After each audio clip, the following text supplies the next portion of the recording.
আমি সামলাতে পারবো। দেখিস তোর ইঞ্জিল যদি না খারায় তাহলে কিন্তু আমার মেয়েরা তোকে লাইট থেকে বের করবে। আর আমি যদি খুশি করতে পারি তাহলে আমি কিন্তু উল্টো ওই মায়ের লাইতে বাই করে দেবো। কি রে তুই এখানে কি করিস? দেখ 10 বছর আগে আমার স্ত্রী মারা গেছে, তাই জীবনটা একেবারেই বলতে পারিস তেজপাতা হয়ে গেছে। প্রতি মাসে অন্তত একবার তোদের এখানে আসি নিজেকে একটু আপডেট করার জন্য। বুইরা শালা। এই তোর তো দেখতেই দেখা যায় তোর মেশিন স্টার্ট হইব না। আরে তুই কি পারবি? হ্যাঁ, আমার এখানে যত মাইয়ার আছে সব হচ্ছে ইয়াং পাওয়ারফুল, আর তুই ওর কাছে গেলেই তো তোর ব্যাটারি ডাউন হয়ে যাইব গা, লো মারবি। তখন আমার মাইয়ারে কি করবো জানোস? লাইট থেকে বাইর করে দিব। আর তুই কি দেখছো আমার মেশিন স্টার্ট হয় না বন্ধ হয়? তুই আমাকে পাঠাই দেখ একটা রুমে, তারপরে আমি বুঝবো যে আমার মেশিন স্টার্ট হয় না বন্ধ হয়। দেখিস তোর ইঞ্জিল যদি না খারায় তাহলে কিন্তু আমার মেয়েরা তোকে লাইট থেকে বের করবে। আর আমি যদি খুশি করতে পারি তাহলে আমি কিন্তু উল্টো ওই মায়ের লাইতে বাই করে দেবো। তুই কি জানোস এটা নটি পাড়া? কার সামনে কি কইতাছস? নটি পাড়া এ কথা কইতাছস? হ্যাঁ না চিনলে হেনে আইসি কোন রুমে যাইতে এটা কো আমারে। শালা কয় কি রে? এই তুই মনে 6 মাস ধরে মায়াকে সোপা দাওস নাই না? এর লাগি তোর শরীরে করে পাওয়ার বাইরে গেছে গা। ঠিক আছে বুঝতে পারছি তোর শরীর হিট হয়ে রয়েছে। যা 2 নাম্বার রুমে যা, তোর হিট কমাই আয়। তোর তেজ বেশি, যা তুই 2 নাম্বার রুমে যা, তেজ কমাই আয়। তুই থাকিস, তোর সাথে যাওয়ার সময় কথা আছে।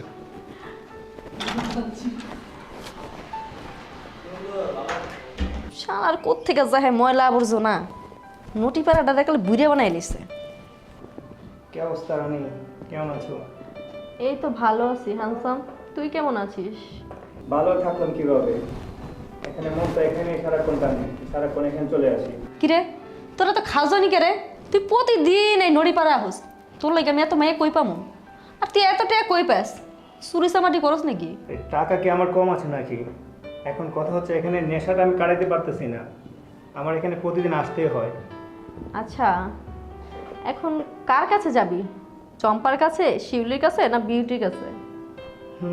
আজকে একটা নতুন মাল ট্রাই করা দরকার। বুঝতে পারছি, একটা নতুন মাল আইছে কিন্তু রেটটা একটু বেশি। ওইটা নিয়ে তোমার টেনশন করতে হবে না, টাকা ঠিকই দিয়ে দিব।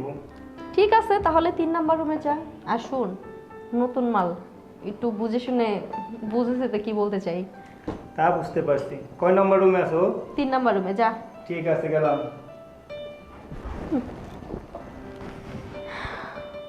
নতুন মাল।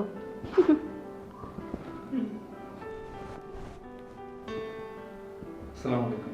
ওয়ালাইকুম আসসালাম। কি রে পতিতা লাগাইছস, এখন আবার সালাম দিছস? ঠিক আছে ভালো কথা, কিন্তু এদিকে আয়। একবারে মাস্ক পইরা বুঝলাম না কিছু, নতুন ভাব লইতাছস নাকি? আসলে আমি এখানে একটা কাজে আসছিলাম। তোরে দেখেই বোঝা যাইতেছে যে তুই ফার্স্ট টাইম আইছস, কারণ তোরে আমি কোনো সময় দেখিনি এখানে। কারণ যারা যারা আহে সবাই তো আমার চেনা হয়ে গেছে। আচ্ছা আপু কত করে? কত করে না, তুই যেই মাইয়া নিবি ওই মাইয়া রেট অবশ্য 5,000, 2,000, 3,000 এমন আছে। তুই কোনটা নিবি? এখানে তো শুধু আপনারাই দেখতেছেন। আরে বোকা, মাইয়া গরুকে আমি বাইরে রাখবো নাকি? সব রুমে আছে, তোর কোনটা লাগবে তুই হেটা কর। আপু একটা কথা বলতে চাচ্ছিলাম, আপনাদের এখানে কি ইভা নামের কোনো মেয়ে আছে? ইভা? হ্যাঁ আছে তো, নতুন আইছে মেয়েটা, বেশ কিছুদিন হয়েছে। কিন্তু ওই মেয়েটা তুই কি করবি? তুই কাম করতে আইসস, কাম করে যাবি গা শেষ। কিন্তু কি তোর ওই মেয়েই লাগবো? জি আপু, কত টাকা দিতে হবে? ওই মেয়ের রেট তো বেশি, 5,000 টাকা আছে টাকা। জি এই শোন, জি। তুই তো মনে হয় নতুন প্রোডাকশন নিয়ে আইসস। প্রোটেকশন? আসলে বাইরে পুলিশ। আচ্ছা ঠিক আছে সমস্যা নাই, তুই মেয়ের কবি মেয়ে তোরে বাইট করে দেবো, কিন্তু ওনে 200 টাকা দিতে হইব প্রোডাকশনে দিতে। যা। ওগুলো লাগবে না, সমস্যা আছে। কি কয় ব্যবহার কর বডি বলে লাগবে না, তাহলে বাচ্চাকে সয়ে যাবে না? ফাউল ছাড়া কোনো নেট কোন থেকে যা এই সব।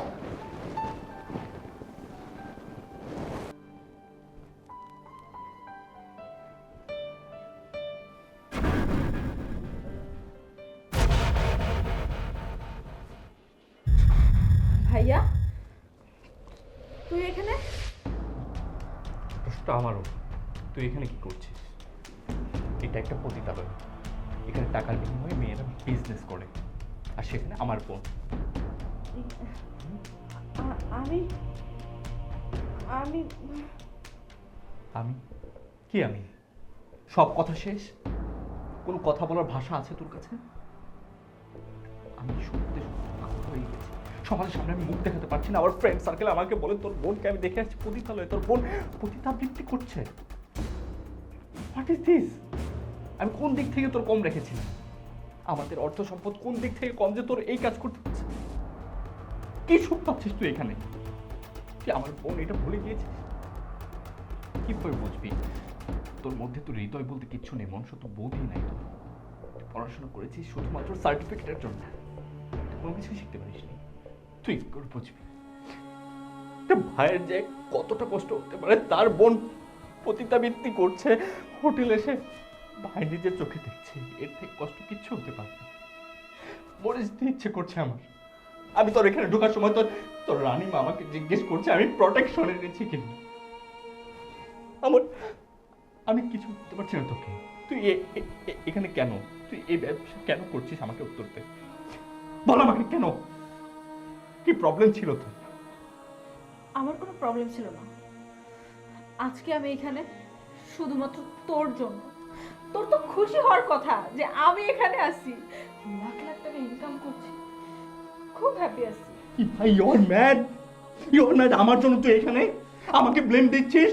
আমি তোকে কি না দিয়েছি? স্কুল কলেজের টাকা পয়সা থেকে শুরু করে তোর হাত খরচা সবকিছু দিয়েছি। চুপ! একদম বড় গলায় কথা বলবি না। আর আমার গায়ে হাত তুলে তোর কথা বলার কোনো জাজ নেই। আজকে আমি এখানে এসেছি শুধুমাত্র তোর জন্য। তুই ইচ্ছে করে আমাকে এখানে পাঠিয়েছিস। তুই আগেই বলতি যে তোর ইচ্ছা ছিল তোর বোন এখানে আসবে, লাখ লাখ টাকা ইনকাম করবে। তুই নিজে না বলে শেষমেশ তোর বন্ধুকে দিয়ে এখানে আমাকে পাঠিয়েছিস। ছি ভাইয়া, ছি। রিপিট নাও। আমার বন্ধু বলতে কি বলছিস? কেন এখন বুঝতে পারছিস না? সোহেল, সোহেল কোথায়? সেটা আমি কি করে বলবো সোহেল কোথায়? তুই এখানে কেন? আমি সবকিছু ক্লিয়ার করে বল। এখানে কেন? কি হয়েছে? সোহেল কোথায়? প্লিজ আমার কাছে কিছু লুকাস না, আমাকে বল। আমি তোর ভাই, বল কি প্রবলেমটা কি? তোর মনে আছে তোর বন্ধু সোহেলের সাথে আমার পরিচয় করে দিয়েছিলি?